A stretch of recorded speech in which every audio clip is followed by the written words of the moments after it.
ಮೊದಲಿಗೆ ಒಂದು breaking news ಲಭ್ಯವಾಗ್ತಾ ಇದೆ. ಆಂಧ್ರದ ಶ್ರೀಕಾಕುಳಂ ದೇಗುಲದಲ್ಲಿ ಕಾಲ್ತುಳಿತ ಸಂಭವಿಸಿದೆ. ಕಾಲ್ತುಳಿತದಲ್ಲಿ 9 ಮಂದಿ ಸಾವನ್ನಪ್ಪಿದ್ದಾರೆ. ಹಲವಾರು ಮಂದಿ ಪರಿಸ್ಥಿತಿ ಗಂಭೀರವಾಗಿದೆ ಅನ್ನೋ ಮಾಹಿತಿ ಲಭ್ಯವಾಗ್ತಾ ಇದೆ. ವೆಂಕಟೇಶ್ವರ ಸ್ವಾಮಿ ದೇವಸ್ಥಾನದಲ್ಲಿ ನಡೆದಿರುವಂತಹ ಅವಘಡ ಇದು. ಏಕಾದಶಿ ಹಿನ್ನೆಲೆಯಲ್ಲಿ ಹಲವು ಭಕ್ತರು ದೇವಸ್ಥಾನಕ್ಕೆ ಬಂದಿದ್ರು. ದೇವರ ದರ್ಶನಕ್ಕೆ ಹೋಗುವಾಗ ಒಂದೇ ಸಲ ಎಲ್ಲರೂ ನುಗ್ಗೋಕೆ ಪ್ರಯತ್ನ ಪಟ್ಟಿದ್ದಾರೆ. ನುಗ್ಗಲು ಉಂಟಾಗಿದೆ. ಆಂಧ್ರ ಪ್ರದೇಶದ ಕಾಶಿಬುಗ್ಗ ದೇಗುಲದಲ್ಲಿ ನಡೆದಿರುವಂತಹ ಕಾಲ್ತುಳಿತದ ದುರಂತ ಇದು. ಅಸ್ವಸ್ಥಗೊಂಡವರಿಗೆ ಸ್ಥಳೀಯ ಆಸ್ಪತ್ರೆಯಲ್ಲಿ ಚಿಕಿತ್ಸೆಯನ್ನ ನೀಡಲಾಗ್ತಾ ಇದೆ. ಘಟನೆಗೆ ಆಘಾತವನ್ನ ವ್ಯಕ್ತಪಡಿಸಿದ್ದಾರೆ ಆಂಧ್ರ ಸಿಎಂ ನಾಯ್ಡು. ಮೃತರ ಕುಟುಂಬಗಳಿಗೆ ಸಂತಾಪವನ್ನ ಸೂಚಿಸಿದ್ದಾರೆ. 9 ಮಂದಿ ಸಾವನ್ನಪ್ಪಿದ್ದಾರೆ ಕಾಲ್ತುಳಿತದಲ್ಲಿ. ಸಾಕಷ್ಟು ಜನರಿಗೆ ಗಂಭೀರ ರೀತಿಯಲ್ಲಿ ಅವರು ಅಸ್ವಸ್ಥರಾಗಿದ್ದಾರೆ ಅನ್ನೋದು ಗೊತ್ತಾಗಿದೆ. ಅಂದ್ರೆ ಕ್ರಿಟಿಕಲ್ ಕಂಡೀಷನ್ ಇದ್ದಾರೆ. ಸದ್ಯಕ್ಕೆ ಅವರಿಗೆಲ್ಲ ಆಸ್ಪತ್ರೆಯಲ್ಲಿ ಚಿಕಿತ್ಸೆ ಮುಂದುವರೆದಿದೆ. ದೃಶ್ಯದಲ್ಲಿ ನೋಡ್ತಾ ಇದ್ದೀವಿ, ಸಾವಿರಾರು ಸಂಖ್ಯೆಯಲ್ಲಿ ಭಕ್ತರು ಬಂದಿದ್ದಾರೆ. ಏಕಾದಶಿ ಹಿನ್ನೆಲೆಯಲ್ಲಿ ದೇವರ ದರ್ಶನಕ್ಕೆ ಒಂದೇ ಸತಿ ಅಷ್ಟು ಜನ ನುಗ್ಗೋದಕ್ಕೆ ಪ್ರಯತ್ನ ಪಟ್ಟಿದ್ದಾರೆ. ಈ ಸಂದರ್ಭದಲ್ಲಿ ಆಗಿರುವಂತಹ ಕಾಲ್ತುಳಿತ ಇದು. ಸಹಜವಾಗಿ ಅಲ್ಲಿ ಉಸಿರಾಟದ ಸಮಸ್ಯೆ ಆಗಿದೆ. ಸಾಕಷ್ಟು ಮಂದಿ ಅಲ್ಲಿ ಅಸ್ವಸ್ಥರಾಗಿ ಬಿದ್ದಿದ್ದಾರೆ. ಇದುವರೆಗೂ 9 ಮಂದಿ ಸಾವನ್ನಪ್ಪಿದ್ದಾರೆ ಈ ಕಾಲ್ತುಳಿತ ದುರಂತದಲ್ಲಿ ಅಂತ ಗೊತ್ತಾಗಿದೆ.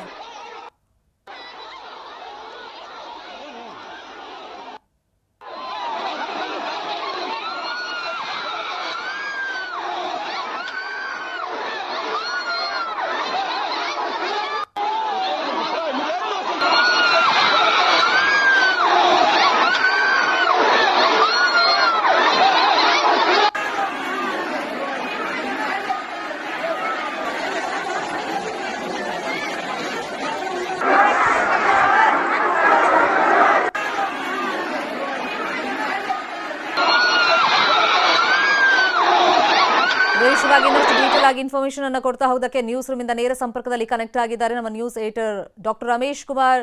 ರಮೇಶ್, ಇತ್ತೀಚಿನ ದಿನಗಳಲ್ಲಿ ನಾವು ನೋಡ್ತಾ ಇದ್ದೀವಿ ಕಾಲ್ತುಳಿತದಂತ ದುರಂತಗಳು, ಸಾವನ್ನಪ್ಪಿರೋರ ಸಂಖ್ಯೆ ಜಾಸ್ತಿ ಆಗ್ತಾ ಇದೆ. ಅಂದ್ರೆ ಜಾಸ್ತಿ ಜನ ಸೇರಿದಂತ ಪ್ರದೇಶದಲ್ಲಿ ಕಾಲ್ತುಳಿತ ಆಗುತ್ತಂತಾನೆ ಎಚ್ಚರಿಕೆಯನ್ನ ವಹಿಸಲಾಗ್ತಾ ಇದೆ. ಮುನ್ನೆಚ್ಚರಿಕೆಯಾಗಿ ಕ್ರಮಗಳನ್ನು ಕೈಗೊಳ್ಳಲಾಗ್ತಾ ಇದೆ. ಬಟ್ ಇಲ್ಲಿ ಏಕಾದಶಿ ಇದೆ, ಜನ ಜಾಸ್ತಿ ಬರ್ತಾರೆ, ಭಕ್ತರು ಜಾಸ್ತಿ ಬರ್ತಾರೆ ಅಂತ ಗೊತ್ತಿದ್ದೂ ಮುನ್ನೆಚ್ಚರಿಕೆ ಕ್ರಮಗಳು ಇರ್ಲಿಲ್ವಾ? ಯಾವ ತರ ಆಗಿರೋದು ಈ ಘಟನೆ? ಶರ್ಮಿತಾ, ಘಟನೆ ಅಂದರೆ ದೇವರ ದರ್ಶನಕ್ಕೆ ಹೋದಾಗ ಕಾಲು ತುಳಿತ ಆಯಿತು ಅಥವಾ ಪ್ರಸಾದದ ಕ್ಯೂ ಅಲ್ಲಿದ್ದಾಗ ಕಾಲು ತುಳಿತ ಆಗಿದೆ ಅನ್ನೋದು ಹೆಚ್ಚಿನ ಮಾಹಿತಿ ಗೊತ್ತಾಗಿಲ್ಲ. ಒಟ್ಟು ದೇವಸ್ಥಾನದಲ್ಲಿ ಸದ್ಯಕ್ಕೆ ನ್ಯೂಸ್ 18ಗೆ ಸಿಕ್ಕಿರೋ ಮಾಹಿತಿ ಪ್ರಕಾರ 9 ಜನ ಮೃತಪಟ್ಟಿದ್ದಾರೆ. 9 ಜನದಲ್ಲಿ ಕೆಲವು ಮಕ್ಕಳಿದ್ದಾರೆ ಅಂತ ಹೇಳ್ತಿದ್ದಾರೆ. ಸುಮಾರು 20ಕ್ಕೂ ಹೆಚ್ಚು ಜನ ಗಾಯಗೊಂಡಿದ್ದಾರೆ. ಎಲ್ಲರೂ ಅಲ್ಲೇ ಹತ್ತಿರದ ಹಾಸ್ಪಿಟ್ಲ್ ಏನೋ ಶ್ರೀಕಾಕುಳಂ ಇದೆ, ಹಾಸ್ಪಿಟ್ಲಿಗೆ ಶಿಫ್ಟ್ ಮಾಡೋಂಥ ಕಾರ್ಯ ನಡೀತಾ ಇದೆ. ಏನಕ್ಕೆ ತುಂಬ ಸ್ವಲ್ಪ ಏನೋ ಅಸ್ವಸ್ಥಗೊಂಡಿದ್ದಾರೆ 20 ಜನ. ಅದರಲ್ಲಿ ಇನ್ನೊಂದು ಸ್ವಲ್ಪ ಜನ ಏನೋ ತುಂಬ ಸೀರಿಯಸ್ ಇದ್ದಾರೆ, ಅವರು ಮೃತಪಡೋಂಥ ಸಾಧ್ಯತೆ ಇದೆ ಅಂತ ಹೇಳ್ತಿದ್ದಾರೆ. ಸ್ಥಳಕ್ಕೆ ಈಗಾಗಲೇ DC ಬರ್ತಾ ಇದ್ದಾರೆ, ಏನೋ SP ಎಲ್ಲ ಇದ್ದಾರೆ. ಮೇಲ್ನೋಟಕ್ಕಿದ್ದು ಭದ್ರತಾ ಲೋಪ ಕಾಣಿಸ್ತಾ ಇದೆ ಒಂದು ದೇವಸ್ಥಾನ. ಅದರಲ್ಲಿ ಇವತ್ತು ಶನಿವಾರ ಏಕಾದಶಿ ಎಂದಾದಾಗ ಸಾಮಾನ್ಯವಾಗಿ ವೆಂಕಟೇಶ್ವರ ಎಂದಾಗ ಭಕ್ತರು ಜಾಸ್ತಿ ಇರ್ತಾರೆ ಶನಿವಾರ. ಹಾಗಾಗಿ ಭದ್ರತೆಯಲ್ಲಿ ಲೋಪ ಕಾಣಿಸ್ತಾ ಇದೆ. ಅಂದರೆ ಪ್ರಸಾದದ ಕ್ಯೂ ಅಲ್ಲಿ ಏನಾದರೂ ಸರಿಯಾಗಿ ಬ್ಯಾರಿಕೇಡ್ ಹಾಕಿ ಲೈನು ಕ್ಯೂ ಸ್ಮೂತಾಗಿ ಮೂವ್ ಮಾಡ್ತಿದ್ರೋ ಇಲ್ವಾ, ಅಥವಾ ದರ್ಶನಕ್ಕೆಲ್ಲಾದರೂ ತುಂಬ ಸೆಕ್ಯೂರಿಟಿ ಇರಲಿಲ್ವಾ, ಏಕಕಾಲಕ್ಕೆ ಜನ ಬಿಟ್ರಾ, ಅಥವಾ ಕಾಲು ತುಳಿತ ಆಗೋದಕ್ಕೆ ಜನ ಏನಾದ್ರು ಸುಮ್ಮನೆ ಕೂಗಿದ್ರೆ, ಕೆಲವರು ಇರ್ತಾರೆ ಏನು ತುಂಬ ಕ್ಯೂ ಇದ್ದಾಗ ಸುಮ್ಮನೆ ಕೂಗೋದು ಕಿರ್ಚಾಡೋದು, ಈ ರೀತಿ ಡಿಸ್ಟರ್ಬ್ ಮಾಡೋಂಥ ಕೆಲವು ಕಿಡಿಗೇಡಿಗಳಿರ್ತಾರೆ. ಈ ರೀತಿ ಏನಾದರೂ ಆಯಿತಾ? ಹೀಗಾಗಿ ಹೇಗೆ ಕಾಲು ತುಳಿತ ಆಯಿತು ಅನ್ನೋದು ಗೊತ್ತಾಗಿಲ್ಲ. ಅಂದರೆ ದೇವಸ್ಥಾನದ ಒಳಗಡೆ ಆಯಿತಾ ಅಥವಾ ಆವರಣದಲ್ಲಿ ಏನಾದರೂ ಪ್ರಸಾದ ನಿಲಯ ಆಯ್ತಲ್ಲ ಅಲ್ಲಿಗೆ ಹೋಗ್ಬೇಕಾರೆ ಆಯ್ತಾ ಅನ್ನೋದು ಇನ್ನು ಗೊತ್ತಾಗಬೇಕಾಗಿದೆ. ಶರ್ಮಿತಾ, ನಾವು ಹಿಂದೆ ನೋಡ್ತಾ ಇದ್ವಿ ಏನೋ ಒಂದು ಅಂದಾಜ್ ಅಂತ ಇರುತ್ತೆ ದೇವಸ್ಥಾನದ ಮಂಡಳಿಯವ್ರಿಗೂ ಕೂಡ. ಯಾಕಂದ್ರೆ ನೀವು ಅಂದಂಗೆ ಶನಿವಾರ ಹೆಚ್ಚಿನ ಸಂಖ್ಯೆಯಲ್ಲಿ ಆ ದೇವಸ್ಥಾನಕ್ಕೆ ಭಕ್ತರು ಬರ್ತಾರೆ ಅಂದ್ರೆ ಒಂದು ಅಂದಾಜ್ ಇಂತಿಷ್ಟು ಸಂಖ್ಯೆಯಲ್ಲಿ ಭಕ್ತರು ಬರ್ತಾರೆ ಅಂತ ಒಂದು ನಿರೀಕ್ಷೆ ಅಥವಾ ಅಂದಾಜ್ ಮಾಡಿರ್ತಾರೆ. ಬಟ್ ನೀವು ಹೇಳ್ದಂಗೆ ಭದ್ರತಾ ಲೋಪನೇ ಇದಕ್ಕೆ ಕಾರಣ ಆಯ್ತಾ? ಹೆಚ್ಚಾಗಿ ನಾವು ದೃಶ್ಯದಲ್ಲಿ ನೋಡ್ತಾ ಇದ್ವಿ, ಮಕ್ಕಳು ಮಹಿಳೆಯರು ಇದ್ದಾರೆ, ಅವರಿಗೆ ಸ್ವಲ್ಪ ಇಲ್ಲಿ ಬ್ರೀದಿಂಗ್ ಪ್ರಾಬ್ಲಮ್ ಆಗಿರೋದು ಕೂಡ.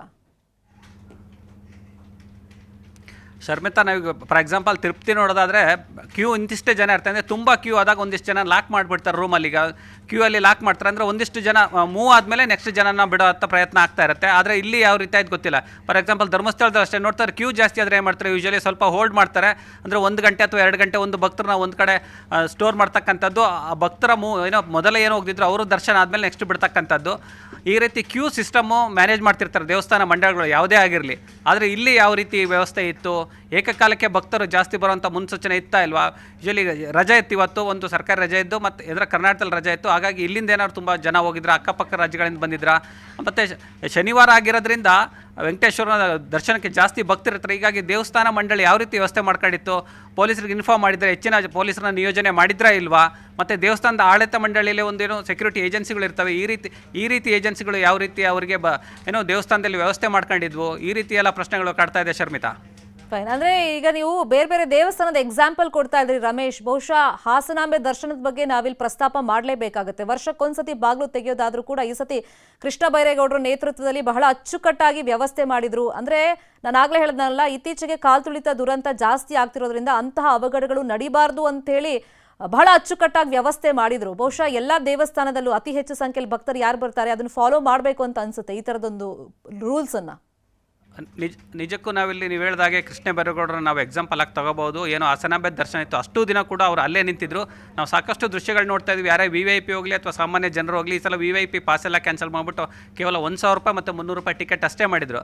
ಅಂದರೆ ಯಾವ ರೀತಿ ಅಚ್ಚುಕಟ್ಟಾಗಿ ಹಾಸನ ದರ್ಶನಾಂಬ ಏನು ದರ್ಶನ ಇತ್ತು ಅದನ್ನು ಯಶಸ್ವಿಯಾಗಿ ಕೃಷ್ಣೇಗೌಡರು ಪೂರೈಸಿದರು. ಅಂದರೆ ಹಾಸನಕ್ಕೆ ಒಂದು ಹೊಸ ರೂಲ್ಸ್, ಒಂದು ಶಾಸನ, ಒಂದು ರೂಲ್ಸ್ ತಂದಿದ್ರು. ಅಂದರೆ ಯಾವ ರೀತಿ ಅವಘಡ ಆಗದೆ ಇರೋಂಗೆ ಅವರು ಹಗಲು ರಾತ್ರಿ ಕೃಷ್ಣ ಬೈರೇಗೌಡರು ಅಲ್ಲೇ ಇದ್ದರು. ಲಾಸ್ಟ್ ಟೈಮ್ ರಾಜಣ್ಣ ಅವರಿದ್ದಾಗ ಒಂದು ರೀತಿ ಹೆಚ್ಚು ಕಡಿಮೆ ಆಗಿತ್ತು. ಡಿ ಸಿ ಜೊತೆ ಇರ್ತಕ್ಕಂಥ ಯಾರೋ ಸ್ಟಾಫು ನಮಗೆ ಏನೋ ಪಾಸ್ ಸಿಕ್ಕಿಲ್ಲ ಅನ್ನೋ ಕಾರಣಕ್ಕೆ ಜಗಳ ಮಾಡ್ಕೊಂಡಿತ್ತು, ಹೊಡೆದಾಡಿದ್ದಿತ್ತು. ಮತ್ತು ಈ ಸಲ ಕುಮಾರಸ್ವಾಮಿ ಹೋದಾಗ ಕೂಡ ಅವ್ರಿಗೆ ಸರಿಯಾಗಿ ಅವಕಾಶ ಕೊಟ್ಟಿಲ್ಲ, ಹೊರಗಡೆ ಬಂದಾಗ ಅವರ ಸರಿಯಾಗಿ ಗಮನಿಸಲಿಲ್ಲ ಅಂತ JDSನವ್ರು ಒಂದಿಷ್ಟು ಗಲಾಟೆಗಳನ್ನು ಕೂಡ ಮಾಡುವಂಥ ಪ್ರಯತ್ನ ಪಡಿದ್ರು.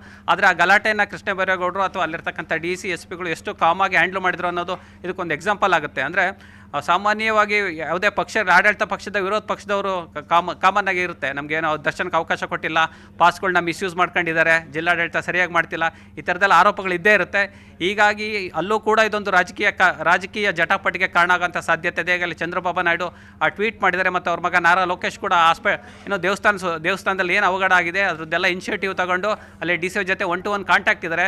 ಯಾರ್ಯಾರು ಈಗ ಅಸ್ವಸ್ಥಗೊಂಡಿದ್ದಾರೆ ಅವ್ರನ್ನೆಲ್ಲ ಹಾಸ್ಪಿಟ್ಲಿಗೆ ಶಿಫ್ಟ್ ಮಾಡ್ತಾ ಇದ್ದಾರೆ. ಮತ್ತು ಮುಂದೆ ಏನಾಗಬೇಕು ದೇವಸ್ಥಾನದಲ್ಲಿ, ಏನು ಸದ್ಯಕ್ಕೆ ಕಾಲು ತುಳಿತ ಆಗಿರೋದ್ರಿಂದ ದೇವಸ್ಥಾನಕ್ಕೆ ಏನೋ ಭಕ್ತರ ಸಂಖ್ಯೆ ಏನು ಫ್ಲೋ ಇತ್ತು ಅದನ್ನು ಕಡಿಮೆ ಮಾಡೋ ಮಟ್ಟಕ್ಕೆ ಈಗ ದರ್ಶನವನ್ನು ಸದ್ಯಕ್ಕೆ ತಾತ್ಕಾಲಿಕವಾಗಿ ನಿಲ್ಲಿಸಿರತಕ್ಕಂಥ ಮಾಹಿತಿ ನ್ಯೂಸ್ 18 ಸಿಗ್ತಾ ಇದೆ. Sharmita, fine, thank you Ramesh ಈ ಕ್ಷಣದ ಮಾಹಿತಿಯನ್ನು ಕೊಟ್ಟಿದ್ದಕ್ಕೆ.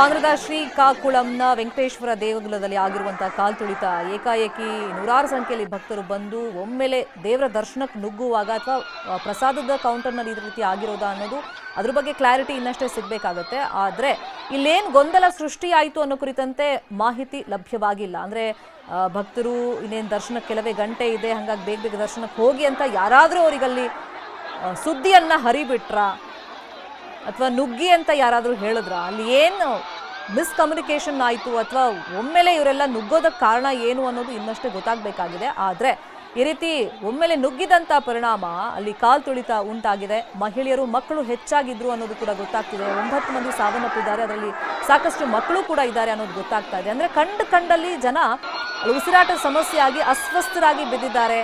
ಅವ್ರನ್ನ ಆಸ್ಪತ್ರೆಯಲ್ಲಿ ಸೇರಿಸಲಾಗಿದೆ, ಚಿಕಿತ್ಸೆಯನ್ನ ಕೊಡಿಸಲಾಗ್ತಾ ಇದೆ. ಇನ್ನು ಈ ಘಟನೆಯಿಂದಾಗಿ ಆಂಧ್ರ CM ಚಂದ್ರಬಾಬು ನಾಯ್ಡು ಆಘಾತಕ್ಕೊಳಗಾಗಿದ್ದಾರೆ.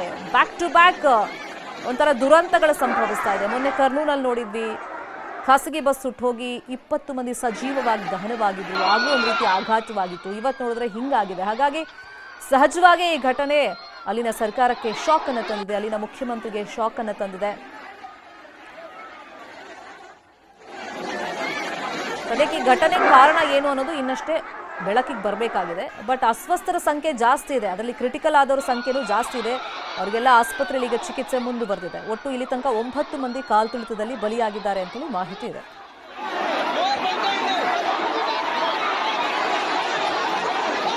ಸಹಜ ಶನಿವಾರ ವೆಂಕಟೇಶ್ವರ ಸ್ವಾಮಿ ದೇವಸ್ಥಾನಕ್ಕೆ ಸಾಕಷ್ಟು ಸಂಖ್ಯೆಯಲ್ಲಿ ಭಕ್ತರು ಬರ್ತಾರೆ ಅಂತ ಆಡಳಿತ ಮಂಡಳಿಗೆ ಗೊತ್ತಿದ್ರೂ ಕೂಡ ಯಾಕೆ ಅಗತ್ಯ ಮುನ್ನೆಚ್ಚರಿಕೆ ಕ್ರಮಗಳನ್ನು ಕೈಗೊಳ್ಳಿಲ್ಲ ಅಂತ ಹೇಳಿ ಪ್ರಾಥಮಿಕವಾಗಿ ಮೂಡುವಂಥ ಪ್ರಶ್ನೆ ಇದು.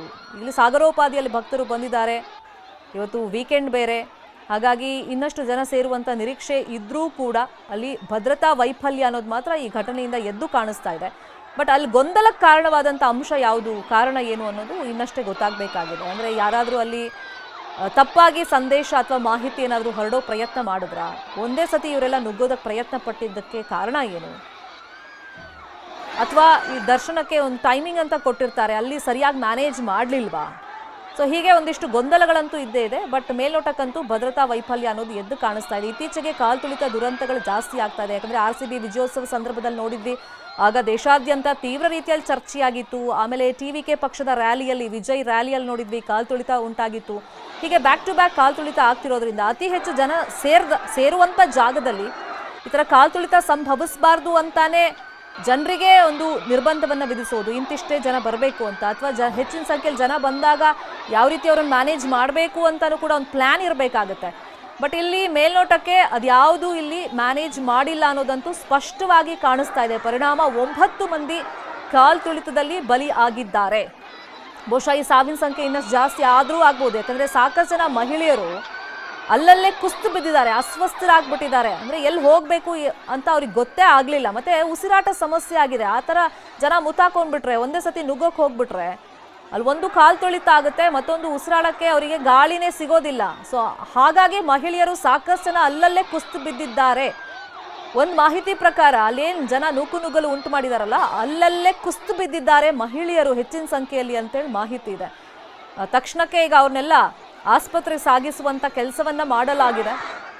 ಮತ್ತು ದರ್ಶನಕ್ಕೂ ಕೂಡ ಸದ್ಯಕ್ಕೆ ನಿರ್ಬಂಧವನ್ನು ಹೇರಿದ್ದಾರೆ, ಕ್ಲೋಸ್ ಮಾಡಿದ್ದಾರೆ ದರ್ಶನವನ್ನು. ಈ ರೀತಿ ಅವಘಡ ಸಂಭವಿಸ್ತು ಅಂತ ಗೊತ್ತಾಗ್ತಾ ಇದ್ದಂಗೆ ದೇವರ ದರ್ಶನಕ್ಕೆ ಹೋಗುವಾಗ ಅಲ್ಲಿ ನುಗ್ಗಲು ಉಂಟಾಗಿರೋದು. 9 ಮಂದಿ ಸಾವನ್ನಪ್ಪಿದ್ದಾರೆ. ಕಾಶಿಬುಗ್ಗ ದೇಗುಲದಲ್ಲಿ ನಡೆದಿರುವಂಥ ಕಾಲ್ತುಳಿತ ಇವತ್ತು ಶನಿವಾರ ಆಗಿದ್ದರಿಂದ ಸಾಕಷ್ಟು ಸಂಖ್ಯೆಯಲ್ಲಿ ಏಕಾದಶಿ ಹಿನ್ನೆಲೆಯಲ್ಲಿ ಭಕ್ತರು ಸಹಜವಾಗಿ ದೇವಸ್ಥಾನಕ್ಕೆ ಬಂದಿದ್ರು. ಪ್ರತಿ ಶನಿವಾರನೂ ಅತಿ ಹೆಚ್ಚು ಸಂಖ್ಯೆಯಲ್ಲಿ ಜನ ಬರ್ತಾರ, ಅಥವಾ ಇವತ್ತು ಏಕಾದಶಿ ಅನ್ನೋ ಕಾರಣಕ್ಕೆ ಬಂದಿದ್ರ? ಜನ ಬರುವಂಥ, ಅಂದರೆ ಭಕ್ತರು ಬರುವಂಥ ನಿರೀಕ್ಷೆ ಇದ್ರೂ ಕೂಡ ಆಡಳಿತ ಮಂಡಳಿ ಯಾಕೆ ಸರಿಯಾದಂಥ ವ್ಯವಸ್ಥೆಗಳನ್ನು ಇಲ್ಲಿ ಮಾಡ್ಕೊಂಡಿಲ್ಲ ಅನ್ನೋದು ಬೇಸಿಕ್ ಆಗಿ ಮೂಡುವಂಥ ಪ್ರಶ್ನೆ.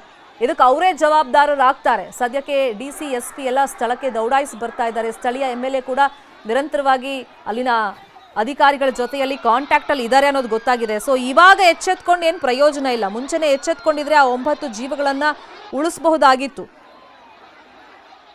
ಬಟ್ ಏಕಾದಶಿ ಹಿನ್ನೆಲೆಯಲ್ಲಿ ಭಕ್ತರು ಒಮ್ಮೆಲೆ ದೇವಸ್ಥಾನಕ್ಕೆ ನುಗ್ಗೋದಕ್ಕೆ ಪ್ರಯತ್ನ ಪಟ್ಟಿದ್ರಿಂದ ಈ ದುರಂತ ಸಂಭವಿಸಿದೆ ಅನ್ನೋದು ಮೇಲ್ನೋಟಕ್ಕೆ ಗೊತ್ತಾಗ್ತಾ ಇದೆ. ಮತ್ತು ಭದ್ರತಾ ವೈಫಲ್ಯನೂ ಕೂಡ ಮೇಲ್ನೋಟಕ್ಕೆ ಎದ್ದು ಕಾಣಿಸ್ತಾ ಇದೆ.